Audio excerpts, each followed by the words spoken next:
What's going on, everybody? Eric Lindquist at Stochastic here on the Odd Shopper channel, coming to you with the first edition of Lindy's Leans, Likes, and Locks NFL edition. Hit that like button, subscribe button, notification bell. Goes a long way for me on this video, goes a long way for you. That way, you become a prize whenever great content is going live here at our little neck of the YouTube woods.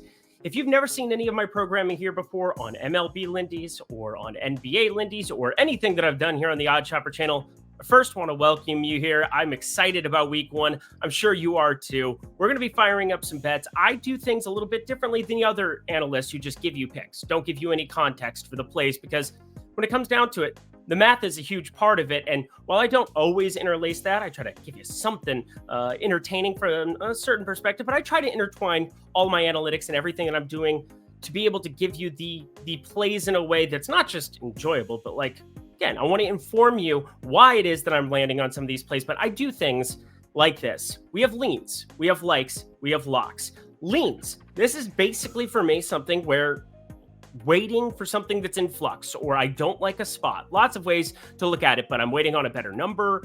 There's an injury concern or something that needs to be monitored, so I can't necessarily give you a full-fledged play on it. You should be passing on a lot of games. You shouldn't be betting every single game on Sunday. Hey, if you parlay all of them together and you smash, awesome. We also have likes here on this program. Likes, they're things that are half unit or unit plays. In MLB, my locks are generally a unit play, but there's so many more MLB games, so many opportunities for bets throughout an entire season during a dead season when there's no NFL, no NBA. Those are sad times. But MLB, a little bit different just in terms of the unit sizing. For these are half unit plays.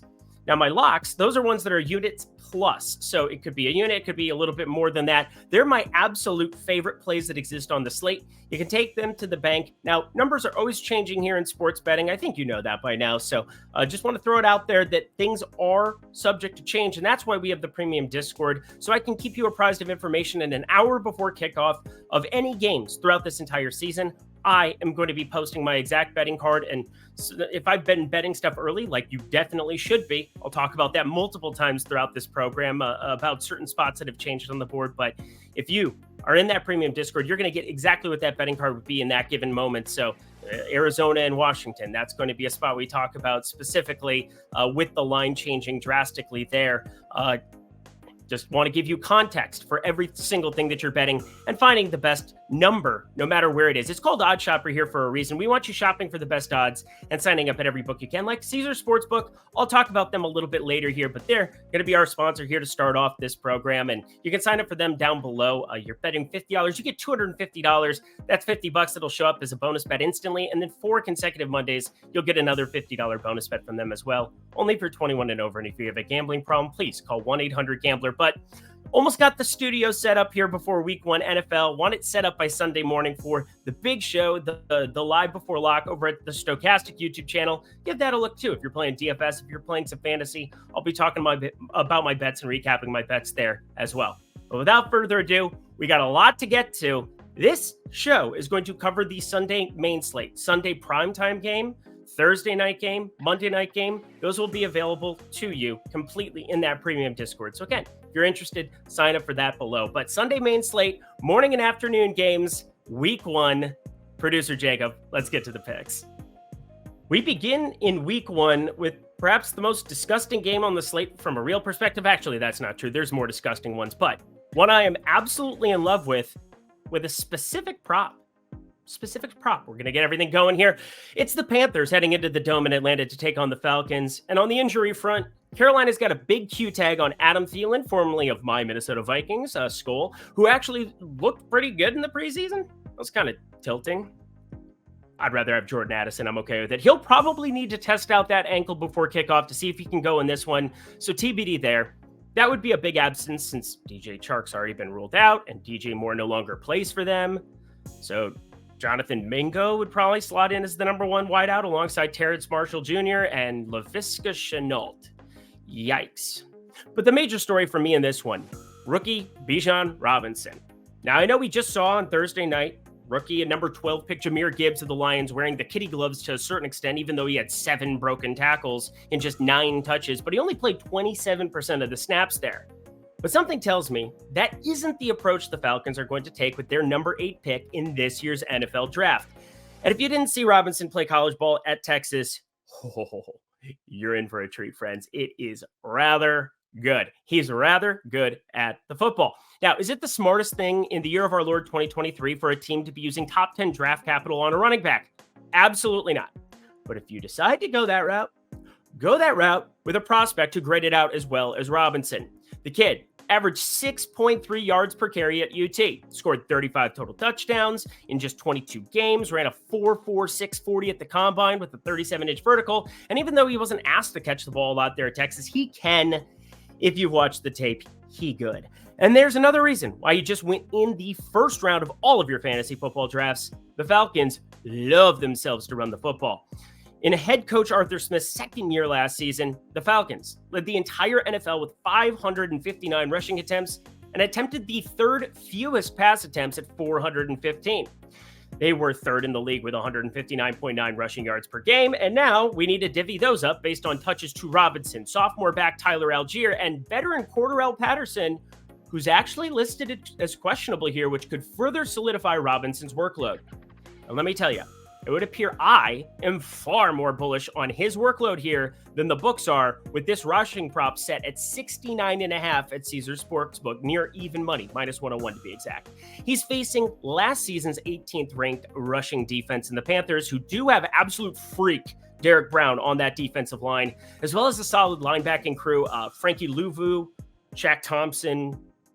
Those are their two linebackers. Good job, Eric. But this is a volume thing. And if you put Robinson in for 50% of the snaps, you divide 160 by 2 and make it 80, that's 80 freaking yards. So why is this line 69.5?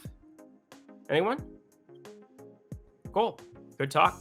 Glad we had it. Let's get this party started hot, in a hot way, baby. Taking the running back whose team is favored by 3.5 in a dome, in an offense literally designed for him to put up gaudy numbers on the ground.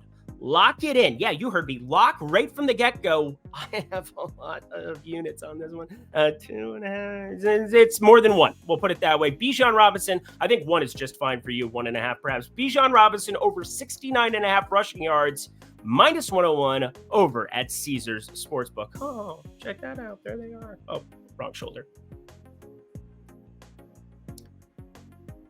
Next up, we have the Dog Pound. It's going to be rocking here. The Browns hosting the Bengals. Not really the AFC North slugfest of your grandfather's age. Grandpa, it's the same word I could have just said and kept going. But that's just considering the 47.5 total here, because offense, there's a lot of it here. It's going to be fun. Anywho, Joe Burrow, good to go after the calf muscle injury heard around the world in training camp. We all saw the video. Nobody needed to post it a million times on Twitter. Everybody just trying to get those engagements. I get it. But he missed training camp in 2022 as well. And well, he looked pretty good in 2022. He looks even better now that he just got $275 million in the bank. Pretty sweet. But otherwise, pretty clean on the injury front as far as a game goes. Only Brown safety Juan Thornhill enters as literally the only player questionable from either side. Wild stuff. But one of the issues with no injury news pending, and this is similar to NBA stuff that I preach all the time, is that books can be ultra efficient when setting lines. There's nothing waiting in the wings. The only thing waiting in the wings is more information based on week 1, like everything else that we're going to be waiting on. We want to get snap counts. We want to get all of those great things as we start solidifying our process very, very early in the season so we can take advantage and figure out when books overcorrect, undercorrect, things of that nature. But we've also had the same coaches and meaningful skill players here in Cincinnati for a few years now. And Deshaun Watson, I mean, his range of outcomes are really what's wide and in play here, but it couldn't be much worse than 2022, I don't think. So I have no idea what to do with this game. Yes, Cincinnati always feels undervalued based on the fact that they're number 1 in offensive power ranked by PFF from last season, that is, and 4th overall in their grading coming into this year. But on the road, 72 degrees, just chill in Cleveland. Burrow didn't have training camp again. Watson off being a dud in 2022, but the number kind of reflects that. This screams stay away from me. Would I be surprised if Nick Chubb just ran amok? No, I never would be. Curious to see some of these Elijah Moore in a Cleveland uniform. How does Amari Cooper step into the role that he's already had now for the last couple of years? He was that dude with the Raiders. had that dude in him in Dallas as well. Can he start to solidify himself next to Deshaun Watson? We'll find out together, but we won't be finding out by betting on anything here and then looking at it in the rear view. So I lean the visiting Bengals laying 2, but not much interest here unless some numbers shift in a major way before Sunday.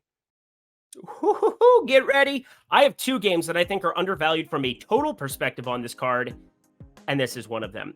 It's the Jacksonville Jaguars up in Indy playing the Colts. Jags are 4.5-point favorites after being bet up from 3.5, but this total was correctly nuked, in my opinion, from 43 to 46 and 46.5, depending on where you look.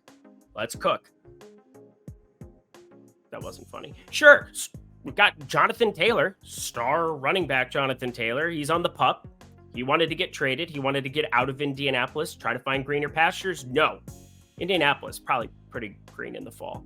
And Zach Moss is miraculously a game-time decision here after breaking his arm not too long ago, so I don't really think we can do anything with Deontay Jackson until that becomes a little bit more known, so enjoy that. But this is everything for me to do with the offense I think the Jaguars bring to the table in 2023. Fresh off being on the shelf in 2022 for you-know-what. What we're doing right now. Calvin Ridley, I think, absolutely smashes in Doug Peterson's offense. They made basically a 180 in 2022 because of him and his handling of Trevor Lawrence. And now the Jags add a multi-dimensional weapon in Ridley, who in his last full season of 2022 did stupid things next to a dusty Matt Ryan. 90 catches, 15.3 yards per reception, over 1,370 yards and 9 tutties. Hello. Now, place him next to Christian Kirk. Everybody made fun of that contract. They're not laughing now. Coming off of a breakout season for him in the passing game. Then you have Travis Etienne and Tank Bigsby. I love Tank Bigsby, who I think can get things done on the ground. And you get to face the defense PFF graded dead last season. Doesn't look like they made a whole lot of changes that I'm impressed by. And I think we're set up for a repeat performance of picking on these Colts. That's nifty. But of course, when betting a total, you better bring something back on the other side to some extent. And that's where Anthony Richardson steps in. I think he's raw. I think he's going to make mistakes early, but damn is he a special individual. The Florida rookie blew the combine away, ascended to the 4th pick in the draft out of nowhere, and does have a weapon in Michael Pittman Jr., who is #good. He will have to rely on him heavily. Sadly, I think that's all he's got about here. You got Jelani Woods, tight end there on the IL. I'm curious to see him there. Granson really hasn't shown anything at the tight end position, but offensively, I mean, the offensive line isn't complete dust. I'd call them middle of the pack with special pieces. Braden Smith at right tackle, Bernard Raymond at the left tackle. I think Richardson might be a headache here for defenses with his legs, and I don't think I'm breaking news to anybody. That's been the narrative there for a while, but it can't be emphasized enough that he might be different. Plus, I did say I like other pieces here. The one piece that I'm curious about, because he did not impress me in the preseason, is rookie 3rd rounder Josh Downs. He was awesome at UNC. He's small, 5'9", got to play alongside Sam Howell. We'll talk about him later. Sub 4'5", 40 shifty type dude. Don't mind me, just getting a phone call in the middle of production. Anyway, so we'll see if he can do something with it. So all in all here, Josh Downs, paying attention to him, and all in all for this game, it's going to be entertaining. And even if Richardson isn't good right now, turnovers, potential pick sixes, those all bode well for the over and could be the recipe for a backdoor scramble cover to cash this over. So it's been bet up, yes, but let's bet it up some more, shall we? Over 46. Find yourself 46. Don't bet the 46.5. Stick to the numbers and the lakes that you're used to. Over 46, I like it for a half unit. Oh boy, my Minnesota Vikings. Yes, you heard me. My Minnesota Vikings, the team that's ruined my life to a certain extent. Minnesota sports fan. Great stuff. Anyway, they're hosting the Tampa Bay Buccaneers at US Bank Stadium, and I was working through a chart where I ranked every team from 1 to 32 in terms of offense, and another where I wanted to rank every team from 1 to 32 in terms of defense, just to go through the process, learn the rosters again after a long, hard summer. I just grinded. It's a big, hard sun. MLB season, baby. It's been awesome. I'm excited for football. We'll put it that way. But the one team that showed up in the top 5 in one category and the bottom 5 in another, only one of them, you guessed it, of course it would be my Minnesota Vikings. I hate my life. PFF, pretty close to being on the same page though. Vikings 5th in offense last season in power rank, 23rd in defensive power rank, and I've got them further down the list at 28 for what it's worth. Now, the obviously glaring thing the Vikings needed to do in the offseason, in my opinion, was clean up their secondary. They made kind of a lackluster, half-hearted attempt at it by getting third-round rookie Mekhi Blackman out of USC and snagging Byron Murphy Jr. in free agency for the Cardinals, who I actually think is pretty decent. But was that enough? Was that enough?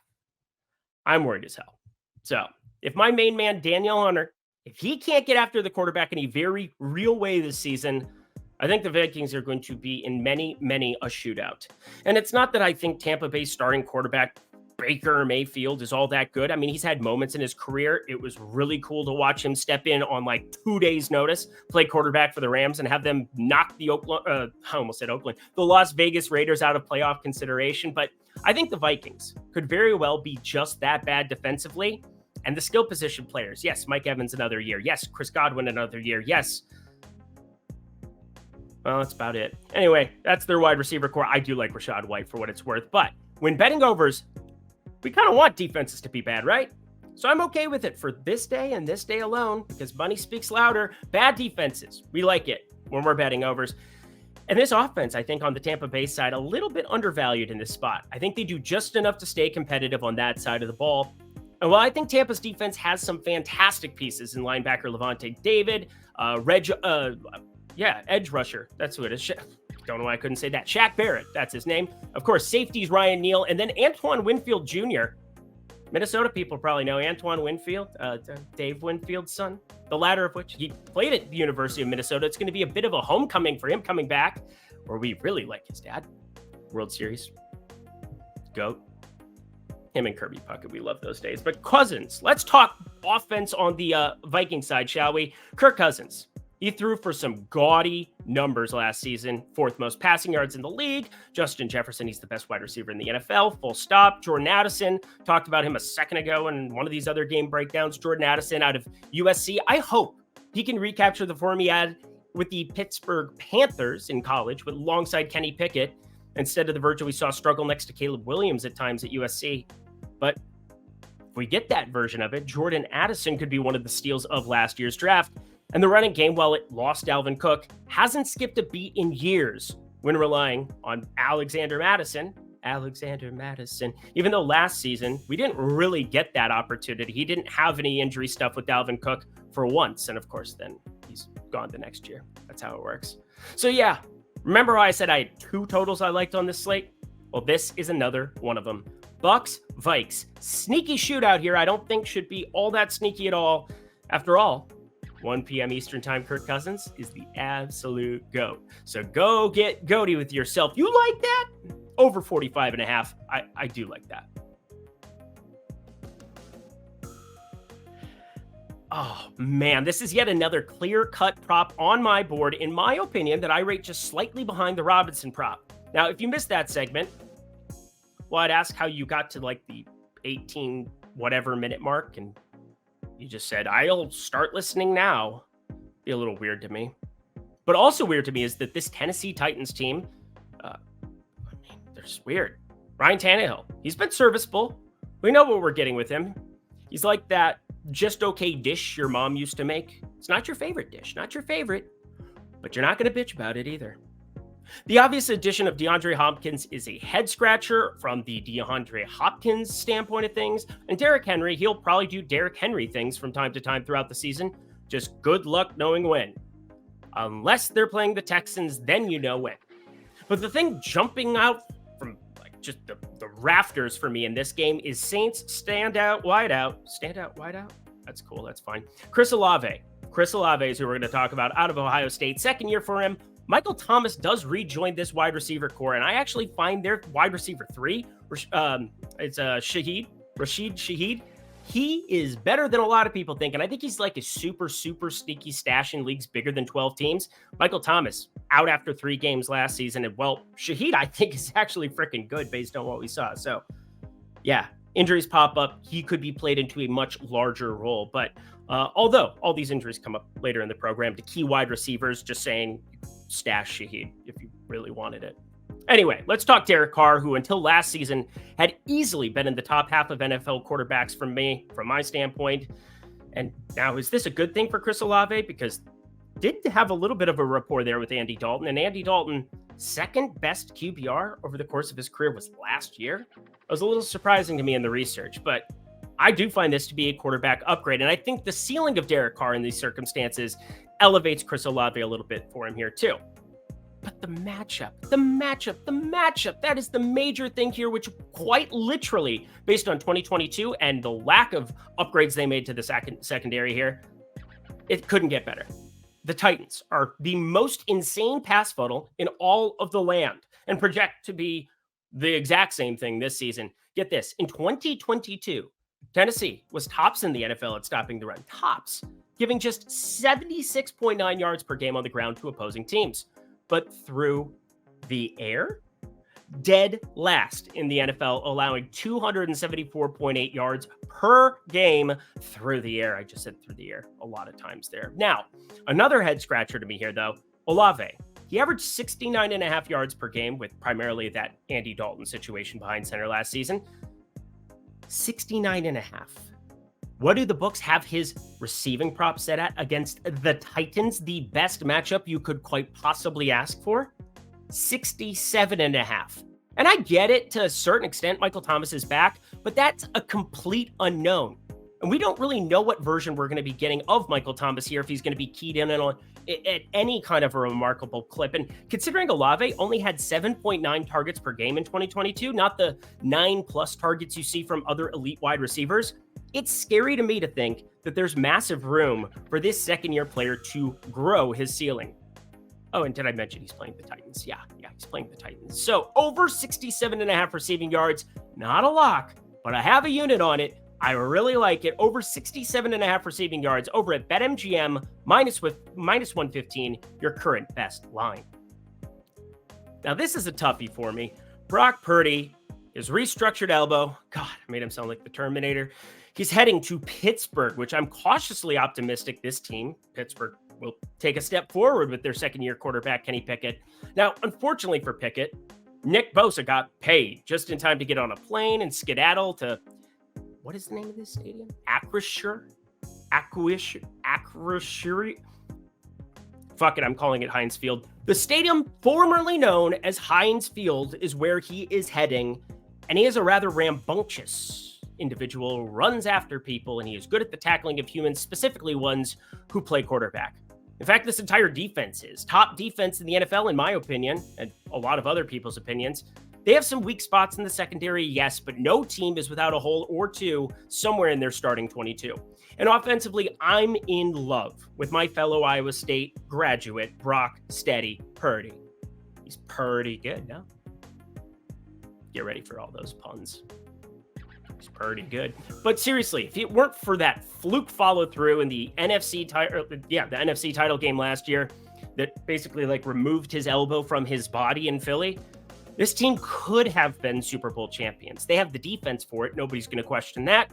And they have the skill position players for it. I mean, they found a miraculous third stringer here in Purdy, and he could be very well an unknown to a certain extent. We have a very small sample size on him, but I think Shanahan knows quarterbacks other than drafting them. He knows when they get on a field in the NFL and they're good. I think he's good at that. But yeah, injuries to Trey Lance, Jimmy Garoppolo, Niners fans, you should be excited. You got bailed out because I think Brock Purdy could actually be that dude. And I mean, the Niners have the most insane grouping of talent around him as is. That's going to make you look better with Kittle and Debo, who I'm going to talk about a million times this year because I'm obsessed with him. And Brandon Ayuk, of course, Arizona State shout out. But is this the spot? A Mike Tomlin-led defense in Pittsburgh on opening day. Do we want to be targeting them here? I think it's a simple stay away of a game, and I actually lean towards the Pitt side of things, but not enough to pull the trigger. But bold prediction of the season, Deontay Johnson actually scores a touchdown. Okay, it's not that bold, but 86 receptions, 882 yards, 0 times landing in the end zone. I'm not even mad. That's impressive. And you ate the whole wheel of cheese? Anyway, Pitt money line, just a lean. Not going to be betting anything here, more than likely.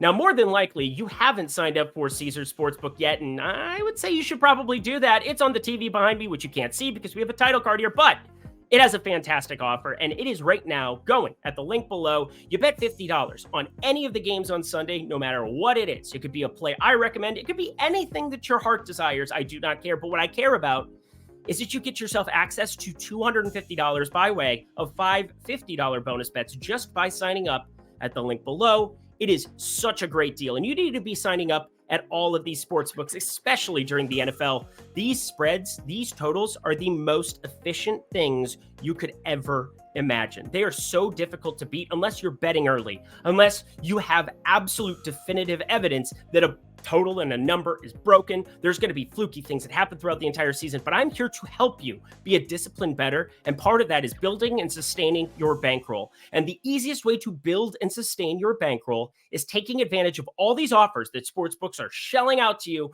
for week 1 of the NFL season. So if you're sitting here listening to this program on Friday night late, if you're listening to me on Saturday, Sunday, there's a lot of great advice that I feel like I'm giving you here, but this is probably the most important piece. Utilize these offers.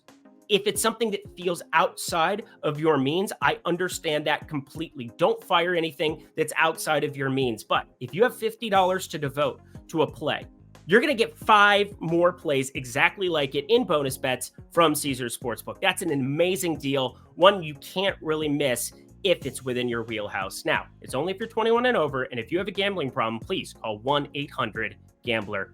Alrighty, y'all, back to the picks. Next up, we got the Cardinals at Commanders, and this spot, it breaks my heart. A month ago, right around a month ago or so, when you're going on your buddy's podcasts, or you're on the radio and you're talking shop, or you're here on Odd Shopper and you're doing videos, and these lines had dropped and everybody was excited, this was the spot. This was the slam. This was the lock of all locks. It was the play I wanted everybody to fire up in bulk. But alas, it's the Friday before NFL Sunday here as I'm talking about this now. Obviously an outlier situation almost all the time. I'm going to be able to only have 4 days of information leading into it. Obviously I'm going to be building up a lot of information during the weeks, but it's the Friday before NFL Sunday, and this line has catapulted from the 4.5 it was at open to a standard 7 spread. And somehow, some way, I think the Cardinals quarterback situation has actually improved compared to what I expected it to. Let's talk it out. Obviously, Kyler Murray, he was never playing week 1 here. And now he will be at least out until week 5 on the pup, but most likely longer. And I had Colt McCoy slotted in here to start. He is old. He's a nice guy, but the Cardinals cut him, so that's not going to be happening anymore. He is not starting this football game. Instead, it will be Josh Dobbs, who the Cardinals went and traded and got from Pittsburgh 2 weeks ago. He started weeks 17 and 18 last season for the Steelers, completing a lackluster 58.8% of passes for 205.5 yards per game. Not the stuff of legend or relevance. And now the Cardinals team is heading into Washington, who I truly expect to be a surprising contender this season. Now, don't misconstrue what I said there. Do I want to elevate them to the level of the Eagles or even to the Cowboys? Well, maybe the Cowboys. Iffy. No, but I'm not an insane person. Not the Eagles. They will not be contending, barring injuries or multiple injuries, because they're better at pretty much every position on the field. So I'm not an insane person. I just think they're going to be a lot better than people think. And I digress. Commander star wideout Terry McLaurin, after being plagued the last few weeks by a toe injury here, entering this week 1, and putting his status in peril, which would have made me feel very awful about holding these 4.5 tickets. Well, he's fine. Practiced in full, off the injury report completely. And Jahan Dotson is another wideout that I expect to be taking a leap here. And Sam Howell, talked about him a little bit throughout this program. He's out of UNC. He has legs and an arm, and I really liked him coming out of college and landing in a surprisingly good spot for this season, considering his sophomore season will be led by new offensive coordinator Eric Bieniemy, who you might know. He was Kansas City's offensive coordinator. He was basically saying, I want to jump to Washington in order to feature my skills, show owners what role I had to play in the Chiefs' success to get a crack at a solid head coaching job, which he should have had already. But I digress. I like Bieniemy's scheme here. I think it's going to bode well. I think he knows how to play to the quarterback strengths. And, well, he developed Patrick Mahomes. He helped develop Patrick Mahomes. Was Patrick Mahomes already really good? No doubt about it. But there's no doubt he curated a lot of that. So The question becomes, do I still like this line at 7? Because in the end, it always comes down to the number. It always comes down to the man. It's weird. Uncle Sam has nothing to do with this, but man, it is wildly different looking at this play at 4.5, where I got it, and then the 7. But I still like it. Brings me to this. Bet early, friends. I said I was going to talk about it. I'm going to be in the premium Discord, which you can sign up for below, stokastic.com/Lindy. But if you sign up for that, I'm not just going to be looking ahead to Sunday's games, like this Sunday's games, but when I'm watching the games this Sunday, I'm going to be looking ahead to week 2 and using that information. And books are putting out lines earlier and earlier. They want your action. And so I'm going to be learning in real time and using that information to try to get money down for week 2, if it makes sense. Now, not everything will be available. There will be lines that are pulled off the board to account for different things. So it's hard to watch, though, all games at once, 1 p.m. Eastern time, 10 a.m. Pacific. It's going to be a wild one, friends. We're going to try, but there will be big plays via red zone, injuries that go down, or things that really stick out as successes or failures that you want to account for in real time. So do that.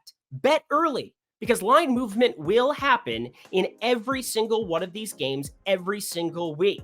Even if it's just a half point here or 5 cents of juice there, things are going to be in flux. They're accounting for new information. You should be doing the same. All of that said, Washington, -7. Go ahead and fire it up. Wish it was 4.5 for everybody. -7, still good enough considering the Cardinals are not going to be good. They're going to be bad. Last game of the 1 p.m. Eastern time window is upon us, and yuck. Big pile of yuck here. Texans and Ravens. Perfectly efficient spread, -9.5 in favor of the home Ravens. Perfectly efficient total, 43.5. And in the future, I'll skip ahead on games like this that I have no interest in. I'll at least say this, though. Number 1, Lamar Jackson got paid. Very happy about it. Can't wait to see him ball out again. Number 2, J.K. Dobbins. Please stay healthy because you're a beast, one-time dealer. There were like 16, 20 to 1s, big numbers for him to possibly lead the NFL in rushing. Thought those were okay bets. Little sprinkle, little tiny sprinkle. Oh, and number 3, CJ Stroud is not good. I will hang my hat on that. He had one of the best wide receiver cores you could ever ask for. Jackson Smith and Jigba, Harrison, just wait for him.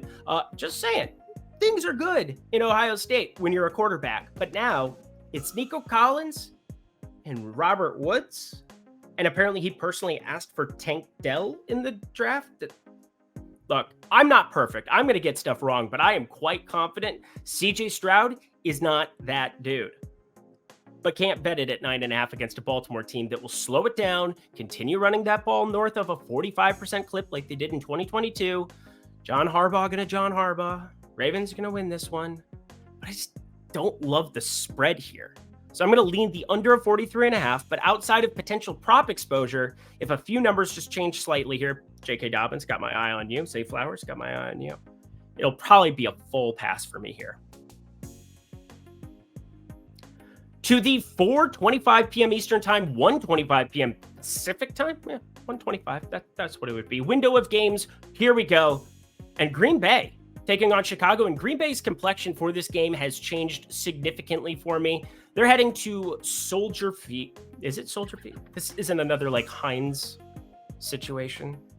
Let me look it up. Nothing like just pausing the video for a second. Let me find out. I gotta know. It's still Soldier Field. Let's go. One stadium didn't change their name and give in to the marketing overlords, says the guy with the Caesars Sportsbook banner on his TV behind him. But anyway, let's talk football. Quarterback Jordan Love takes over for the Pack. And the reason this game has changed so much for me is number 1 wideout in Christian Watson has been ruled out for this one. Assumed number 1 wideout, that is. Now, there are a lot of smart people who I know and trust when it comes to the NFL. And almost all of them said Watson was primed for a breakout in 2023. And that very well may be, but we'll have to wait until at least week 2 to see that. Plus, we saw that game-breaking speed and upside from North Dakota State product last year, but what, a trio of multi-touchdown games? A trio of 100-yard receiving games? But now without him, an assumed number 2 wideout Romeo Doubs questionable as well entering Sunday, how do the Pack move the ball if not by way of Aaron Jones just being awesome at football? I mean, I do love the Packers offensive line with Bakhtiari, Jenkins on the left side. Maybe just run behind them for 4 quarters. Actually, don't. I'm a Viking fan, but also the Bears are in a division too, so it doesn't do it any good. That or the other option, Jaden Reed, another rookie wide receiver, and then tight end Joe Musgrove, who I think is pretty good. They might have to do a ton to help them with the progressions here for Love in this spot. And while I'm a Vikings fan, let me tell you, I believe Jones to be one of the best running backs in football. I miss the days. Oh, God, I miss the days where we could just... I don't even know what I'm getting at. Yeah, those are good times. Back when they didn't utilize him, they were using A.J. Dillon. That's great. A.J. Dillon's not going to be on the floor that much. Otherwise, Matt LaFleur won't have a job. I think he saw the light at the end of the tunnel here last season. I think he saw the light, and I think we see tons of usage from Jones here going forward. He is significantly better at everything than Dillon. But on to the Bears side, of course. Hey, Justin Fields. He's fun, electric, does stuff with wheels, but the Bears, they played a lot of competitive games, but they did have the league worst record at 3-14 last season. However, that helped them parlay it into DJ Moore and some other goodies, traded for top pick to Carolina, and now they could be in business. I mean, DJ Moore's made it work with a lot worse quarterbacks than Justin Fields, but friends, don't bet efficient numbers here. And we're looking at Green Bay with 1.5, Bears 1.5. Just wait and see. It's okay. You don't have to bet everything week 1. I know we want to bet everything. I know that you're looking at this as, oh, I need to get money down on a Jaden Reed wide receiving prop or receptions prop or first touchdown. Also, first touchdown. This is not the program for that. I might have a program for that coming up here a little bit later on X. You can follow me there over at Twitter/X at Eric Lindquist. Just my name.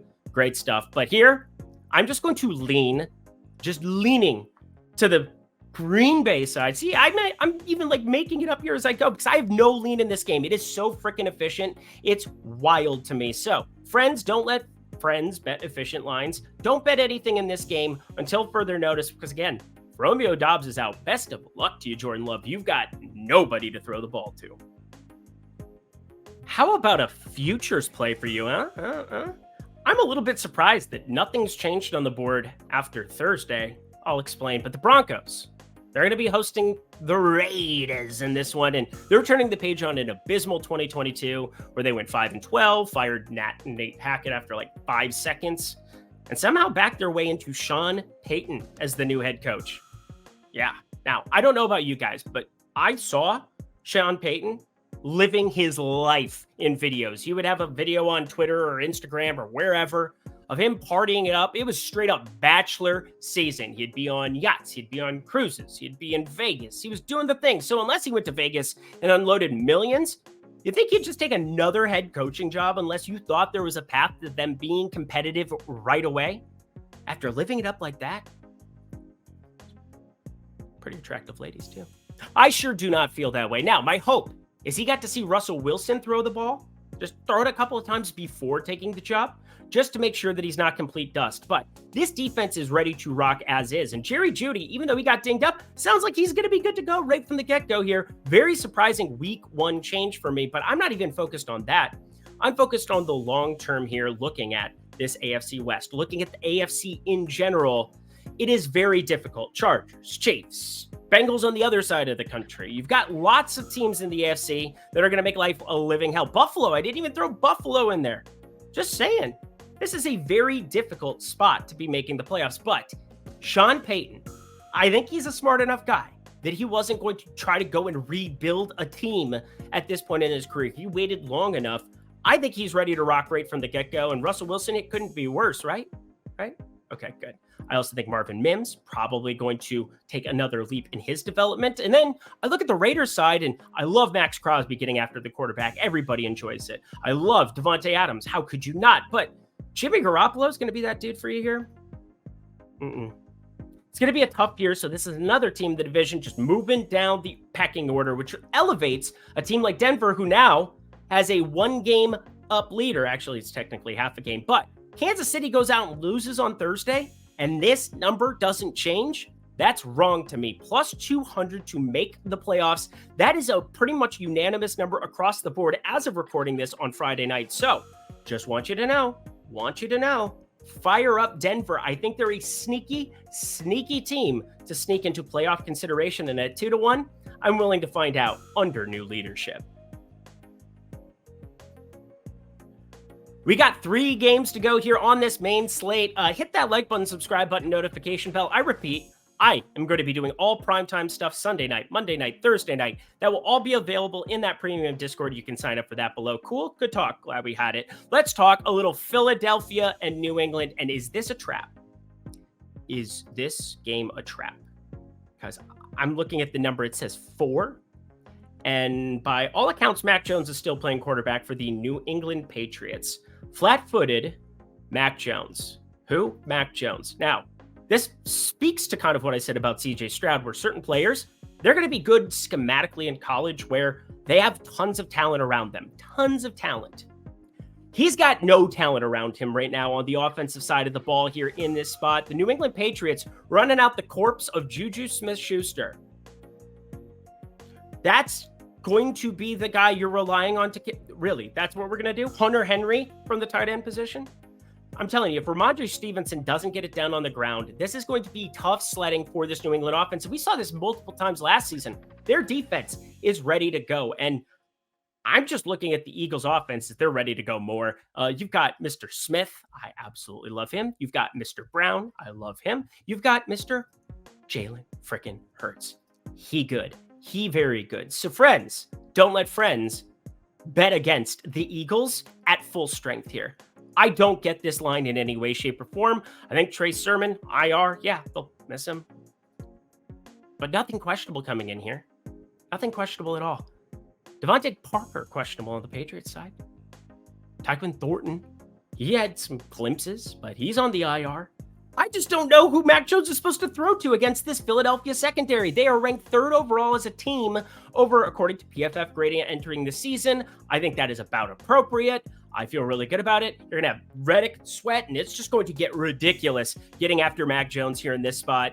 I don't think this New England offensive line is very good either outside of Andrews at center. It is just going to be tough sledding here. So pretty clear-cut play, and I know we don't want to bet too many spreads here, but I'm going to take the bait.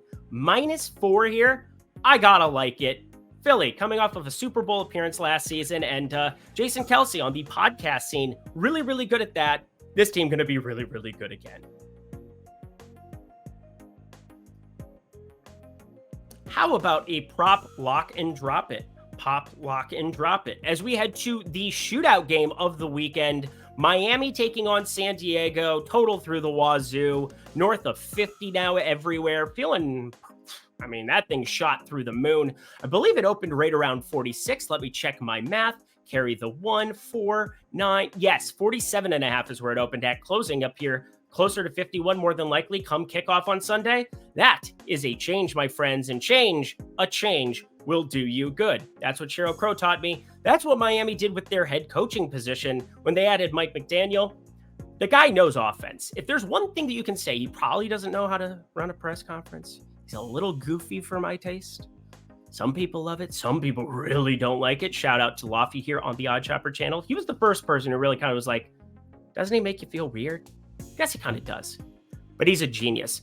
And they love to air it out. 64.5% of the time. It's actually weird to see on the other side of this game, the Chargers, they throw it 67.7% of the time based on 2022 data. I expect both these teams to be throwing it in bulk.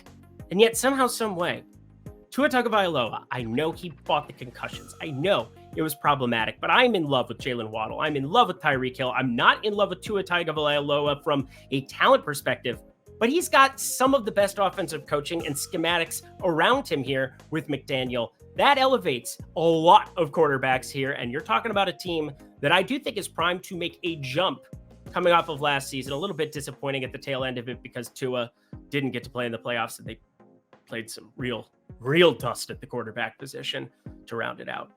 Shout out Buffalo for they looked awful in that first half. But I digress. We are going to target highlight star -130 for over 1.5 touchdown passes. And I repeat, Jalen Waddle sounds like he's healthy and good to go off of the injury report. And Tyreek Hill entering this week 1 matchup against a Charger secondary that I don't find to be all that impressive. You look at Davis and Samuel, I know that they're fantastic, but I don't really like cornerbacks. I don't like JC Jackson on one side of it. He's going to have to match up against Waddle, and that's where I'm obsessed with Jalen Waddle. 4.5 receptions. I think there's a touchdown prop that's in play for it too. And this play, 1.5 touchdowns for Tua Tagovailoa. He's the one playing quarterback over -130 at DraftKings Sportsbook. My second prop that I am locking here alongside Bijan Robinson. Think he gets it done for us on Sunday.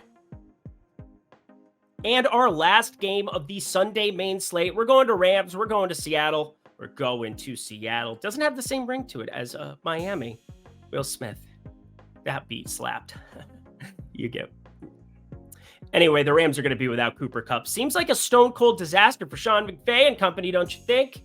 Yeah, I think so. Kind of weird to have a hamstring injury just spring up out of the middle of nowhere like this and not have any reporting around it. But such is our lives in 2023 when some people report stuff really, really well. And the NFL generally is better. And you have 90 minutes beforehand when you get to know whether somebody is in a football game or out of a football game. Well, Cooper Kupp said today, IL is not off the question, or not completely out of the question, which is a disaster for them and really, really good if you're Seattle. Now, I want to be targeting some props here, but I want to at least throw this out there for you. If I were looking on either side of the ball here, if I'm looking at the total here, which I find to be pretty efficient as it stands right now, 46, I'm okay with that because Matt Stafford getting back at quarterback, he's not a zero. Tyler Higbee, there's some rapport there once upon a time, but I prefer the Seattle side. I think this offense is explosive in a very sneaky way with Geno Smith. Saw him play some fantastic football last season. DK Metcalf, he looks like Adonis. Tyler Lockett, always underrated. And now,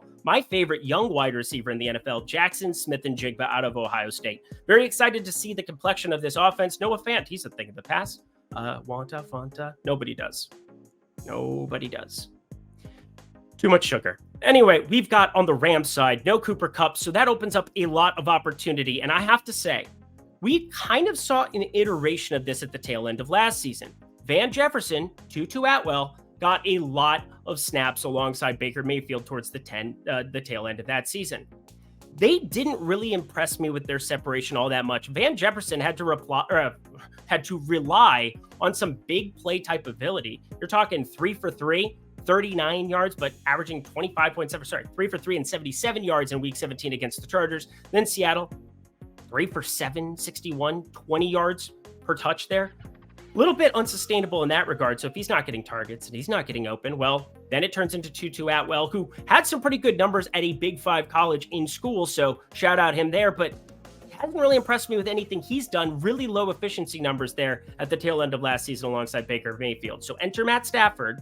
Talks about how he doesn't have a ton of rapport with these young guys, but one guy I think could be a little bit undervalued here. It's Puka Nacua. Yeah, Puka Nacua. What a wonderful phrase. You thought you were going to get out of here without me actually singing? No. I kept it pretty professional for all of you longtime viewers here of the Lindy's programs. But we're keeping this one in tight here. Puka Nacua out of BYU.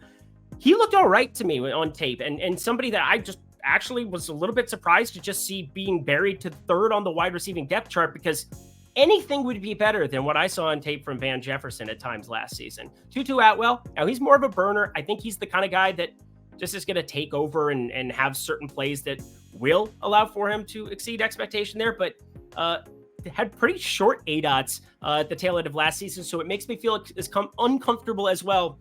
I think an unknown is generally a good thing to be stashing in fantasy. A good thing because you don't know what these rookie roles are necessarily going to be. Did anybody predict Jahmyr Gibbs for 27% of the rushing touches?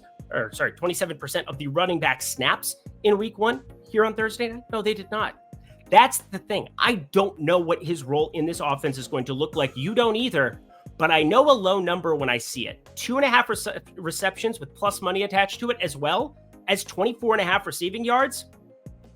I'm going to blindly back it here. Yes, Tyler Higbee at the tight end position. I think he's going to lead this team in targets in the absence of Cooper Kupp. But until then, let's just jump on the unknown here. Kind of a sneaky play if you ask me. Puka Nakua, I have a half unit on the receptions, half unit on the receiving yards. Think he might be the one based on tape that shows out the most here on Sunday. And that does it for your very first edition of NFL Lindy's Leans, Likes, and Locks. Head to that comment section below. Let me know your favorite plays for Sunday's slate. I'm always checking down there, always seeing if anything tickles my fancy. If there's anything that really people have highlighted that they want to be firing up, I might fire it too. So talk me into your plays. Very excited to have NFL Lindy's officially live here. Check out Caesars Sportsbook if you're 21 and over. And if you have a gambling problem, please call 1-800-GAMBLER. Yeah, that does it for me here. Excited to kind of break the dust off of a little bit, talking football again, a little pigskin. It's going to be an enjoyable Sunday, that's for sure, especially if we can make some money. That would make it the most enjoyable. But hang out with your boys, hang out with your ladies, just have a great time. Enjoy week 1 of the NFL. Glad to finally have it here. Skol, baby. Until week 2, I'm Eric Lindquist. Best of luck in the NFL streets for week 1.